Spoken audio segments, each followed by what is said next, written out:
Stasera abbiamo l'onore di avere qui Benedetta Fiorini. No, grazie, l'onore è mio.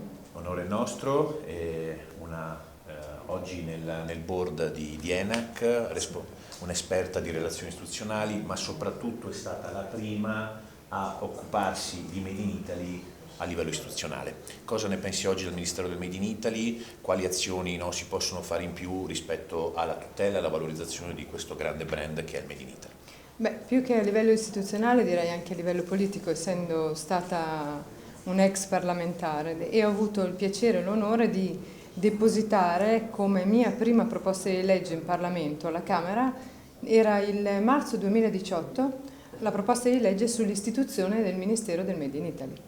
Quindi un grande onore per me oggi vedere realizzato quello che era un sogno, diciamo, all'epoca e che oggi vedo ogni giorno realizzato, soprattutto quest'anno con il secondo anniversario della giornata del Made in Italy possiamo celebrarlo in maniera anche più, diciamo, approfondita. Poi tu parli sempre di eccellenze non vuoi mai parlare di lusso. No, perché guarda, ci tengo a ripeterlo anche oggi in questa sede. Noi dobbiamo smettere di parlare di lusso, ma semplicemente perché ritengo che il lusso, sia dalla politica che dalle istituzioni, ma anche dai cittadini, dalle persone, venga percepito come un qualche cosa di superfluo.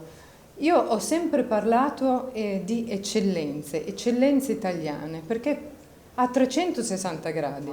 Abbiamo parlato, vengo da una terra, l'Emilia Romagna, che è ricca di eccellenze italiane ed è proprio quello che mi ha, diciamo, fatto concentrare su questo tema fin dall'inizio del mio percorso istituzionale e politico, perché io ho sempre vissuto in mezzo ad aziende, ad artigiani, a persone che hanno creato dal nulla delle eccellenze che hanno portato in giro per il mondo e che oggi, tutt'oggi, rappresentano i nostri valori, la nostra bandiera, rappresentano i nostri prodotti nel mondo intero.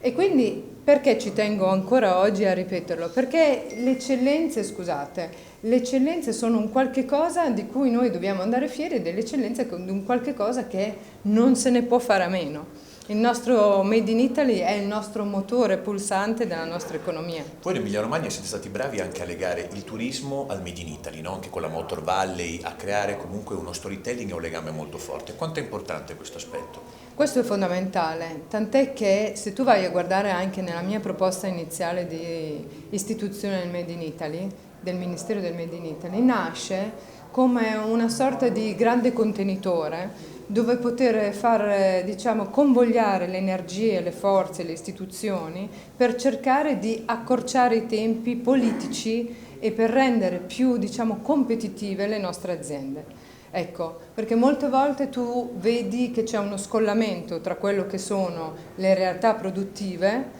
e le realtà politiche. Quindi quando queste, diciamo, fanno una sinergia e accorciano i tempi, allora tu hai creato veramente una forza, un potere impressionante per l'economia e per il nostro motore, proprio per il Made in Italy.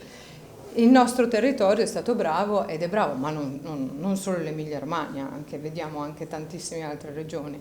E oggi con il governo Meloni, con il governo di centrodestra, finalmente ci siamo concentrati su questo, che era uno dei temi, diciamo, fondamentali di quello che è sempre stato portato avanti da tutto il centrodestra. Quindi turismo, economia, Made in Italy, estero, tutto, l'industria. Beh, adesso è un momento anche internazionale, no? Geopolitico importante, vediamo anche una diversità, no? Uno scollamento tra moda e piccole e medie imprese, quindi c'è un contesto che sta portando il focus, no? Su le radici del Made in Italy e sulle basi dell'italianità e del tessuto nostro imprenditoriale.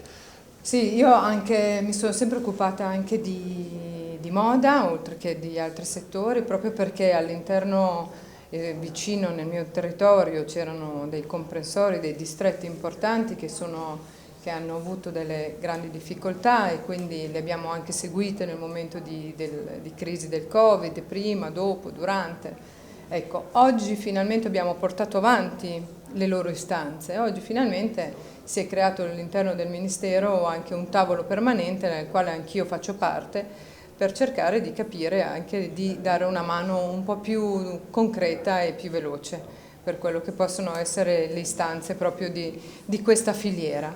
Dopodiché abbiamo una situazione geopolitica internazionale molto difficile, vediamo la questione dei dazi, però non è questo di certo il momento di parlarne, e sicuramente ci sarà chi potrà parlarne molto meglio su tavoli anche ben più alti, ma è il momento di capire anche cosa fare per rendere, diciamo, più per tutelare maggiormente quelle che sono le nostre maestranze principali, che sono la vera ricchezza di quello che è la nostra industria. Assolutamente. E quindi vedi anche, scusami, vedi anche quello che è accaduto negli ultimi giorni con il gruppo Prada che ha comprato Versace. Ecco, io ti ricordo, guarda, mi ricordo benissimo una call che feci proprio con il patrono di Prada, proprio Bertelli, per chiedergli, mi raccomando, cercate di unirvi, di parlarvi e di essere un po' più, diciamo, di prendere spunto da quello anche che stanno facendo e hanno fatto sempre i francesi, che i francesi vengono e anche copiano. E copiano assolutamente. Non solo, ma diciamo gli italiani sono sempre stati dei grandi individualisti, no? Oggi è il momento di fare squadra, anche con la Dolce Vita. Quello che vogliamo fare oggi è mettere insieme istituzioni, piccole e medie imprese, alberghi, turismo e costruire, tra virgolette, un contesto che permetta la crescita e soprattutto il fare squadra e porta, no, degli elementi di spunto e di ricchezza un po' per tutti. Grazie Benedetta. Grazie a te. Com'era? Non lo so, devo dire loro.